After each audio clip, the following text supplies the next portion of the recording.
couple of questions out there which Puru can answer.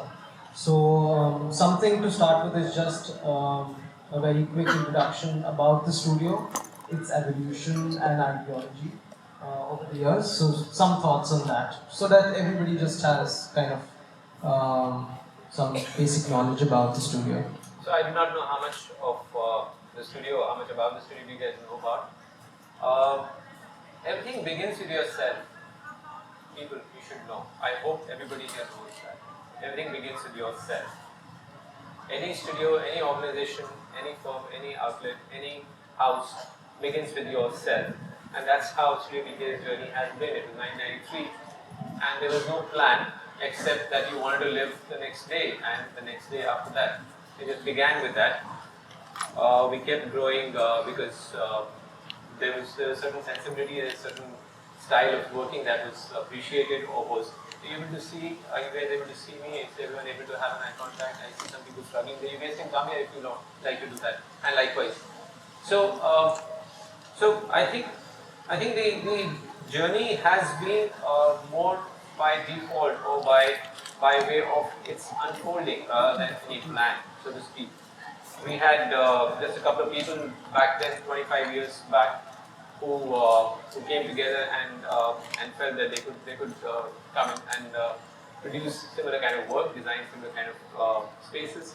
And then from there on, we've been growing. We've been doing a lot of work in the corporate sector, where we've put together offices for many multinationals. But that's not the objective. I think the work that we've done is there for each one of you to see wherever you can get your hands on. What's important is what you're doing and how is it affecting lives, how is it influencing lives, and how is it actually touching a chord somewhere. To us at the studio, that makes a lot of difference, and we are constantly in pursuit of polishing ourselves on that front. We're constantly in pursuit of making sure that we are not sitting on what we've done. We are actually looking at doing what you've not done, and an example of that is behind us, but more about that later. Just one more thought before give out the No, it mic. doesn't give up easy. Right? Yeah. So just before that, just since we're talking about since you inaugurated the shell as well today, so some thoughts about the shell. Why the shell? What is the shell? And what do we plan to kind of achieve going forward? All of you read that. The objective is for us to have a design lab where we can do what we've not done as a studio. And we'll be inclusive, mind you. Each one of you, you're most welcome to come up with ideas. You know where to reach us. You can write to us. You can keep connecting with us. We're most excited about the fact that we have a space and we can afford to have a space which has got an infrastructure already there, where we can explore ideas. We can do different things. I don't know how many people enjoyed taking part in a workshop, but this is very quickly, hastily put together towards the end. But there will be workshops here which actually make us dirty our hands and further our thought processes into things that we can, whether it's building material techniques, whether it is simple things like pottery or weaving or whatever. We would like to, or art for that matter. We'd love to have workshops over here. We would love to have as a pavilion, exhibitions to be held here. There could be speakers that could come in and actually share their thoughts, whether it's the spoken word, whether it is performances. We're looking at all of that over there at the court, and which is why we have an amphi kind of a feeling over there. But as a lab, as a design exploration space, what we are trying to do is to ensure that we are not bound to the city. This is where we are. We are the studio in the city, and let's admit that most of the work does get done there. But the idea is to have a rural setting where we could possibly do a few more things that the city doesn't allow us to do. It doesn't allow us to think that way.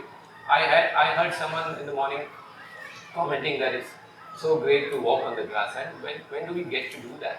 When in the city do you actually manage to walk on the grass? We don't, right? So those are the things that this space has. You have raw textures of materials, you have a natural surround, and what we intend doing is collaborating, and I'm here reaching out to the colleges that we are going to be talking to colleges as well as organizations to come in and partake in activities with us. You come up with thoughts and ideas, and so would we, and we make sure that the shell has a purpose beyond just us. I am Parth Hi, from Parth. Kamala Raja.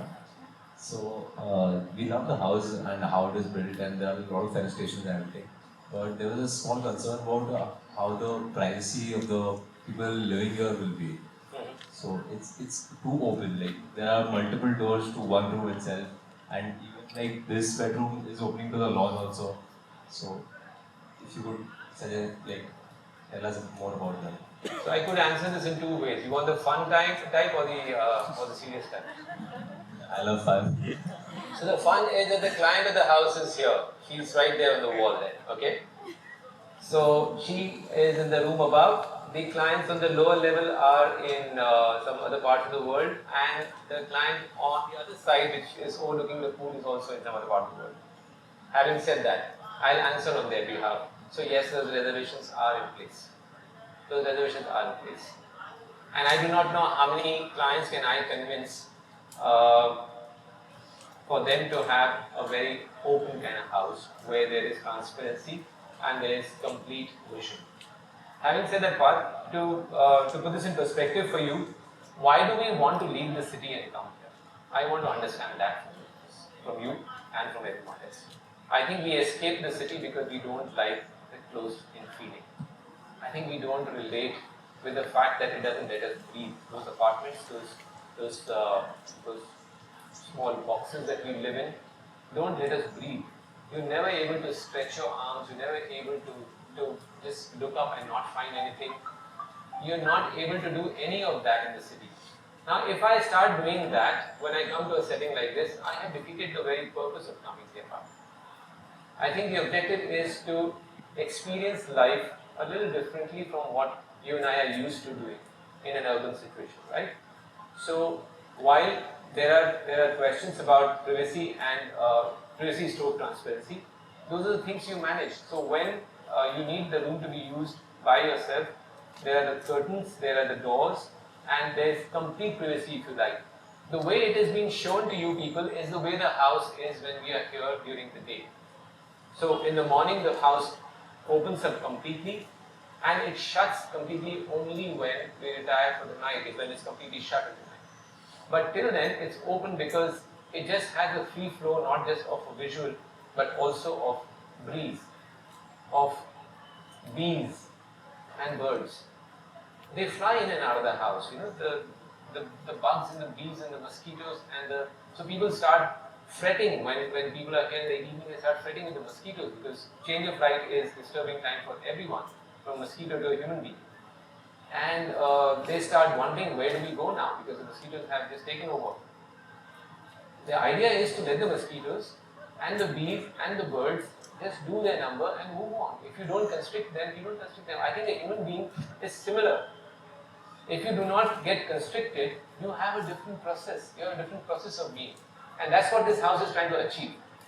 I'm glad that the clients have bought that, that philosophy. Having said that, I profess that to a lot of our clients. That if you are not in the city, you should really go beyond yourself in being open about yourself. I think somewhere it helps me grow. If that is Thank you. Hi, I'm Agam from 5th KRV area. I wanted to ask about the yoga area. Instead of building the wooden deck, wouldn't the terrace garden would be a better option? So that's a good question. There are many options. I hope you follow the project a little closely, and we have a couple of people here who are very responsible for that, who are going to be making you aware of the various iterations of the plan. You will see that the answer to your question is there in those iterations. But we've gone beyond those in order to do what we've done because please understand when you want to have a very big area, it's a narrow plot, you guys reckon that, right? It's a narrow plot which has its limitations and creating more permanent space, permanent footprint would have just made it look bigger than it needed to be. So the terrace at the back is an attempt to keep that very semi-permanent kind of nature of space, which is very useful. It's useful in the mornings for waking up, for yoga or stretching, or choir tea sessions. It's used in the evening and late evening and early morning for other things, which is very important as well. Having said that, if the temporary nature of that terrace became a solid structure, it will just add to the footprint, just add to the upper level. We felt that there are two options. One of the common area to be the extension and become the terrace. The second, as I said, the master bedroom, the master suite, the entire area becoming extending itself to the yoga area. What that would have done is that it would have made the space very private. Whereas you wanted to open the space so that friends and people, when guests are there, they can enjoy the space. And yet, keep it light so that you have a canopy kind of a space on the lower level. You have to experience that space with friends. Hopefully you can do that. Just take your shoes off, put your feet near the pool, not in the water today, and and enjoy the fact that there is a canopy above you, but it's not solid structure. Okay, my name is Sakhi. I'm from Hi, Sakhi. Rachna, obviously. Yeah. So the first time we saw this place, this site, the trees were obviously like the one important and like attractive thing that you saw. But what was like the second thing or like the third thing that caught your attention? And also, what was the one thing like maybe an element of design or something that you had to let go of? Like you obviously have to let go of a lot of things because you can't execute everything that you plan. So yeah, what was one thing that you would have like wanted to do but you couldn't or like had to let go of and felt like? That's a tough one. So the one thing I would have let go of and not done was the pool. That is the only addition, should I say, that is the only piece of ornamentation that is there in the house. I don't know whether you will agree with me or not. But then again, I can defend it and say, okay, the pool lends that complete feel to the house without, imagine the mango house without that pool. And you'll get the answer to that. But just to come back to your question, for the longest, I think for a good 1.5 to 2 years, I contemplated whether the place needed to start with a pool or we see how the house is without the pool and then figure out whether we need one at all. The only not needed element, not needed I'm saying, is the pool. Everything else, and I'm sorry to disappoint you if I am disappointing you, that there's nothing that I did not do the way I would have wanted to do, whether it's the volume, whether it is the free flow of not just spaces but the eye, whether it's the textures and the materials, whether it is the respecting the sun path and making sure that there is complete transparency through the axis. All of that, the vernacular nature, whether it's mangrove tiles, whether it is recycled wood, whether it is stone textures, country bricks, I don't think I stopped at anything. I don't think there was anything that I would have done differently also if I am once again disappointing you. But the question is interesting. The only thing that sticks out in this entire situation, in the entire scenario, is the swimming pool, which I think in its own way is extremely significant. It just completes the water body, just the feel of that water body there calms the energy.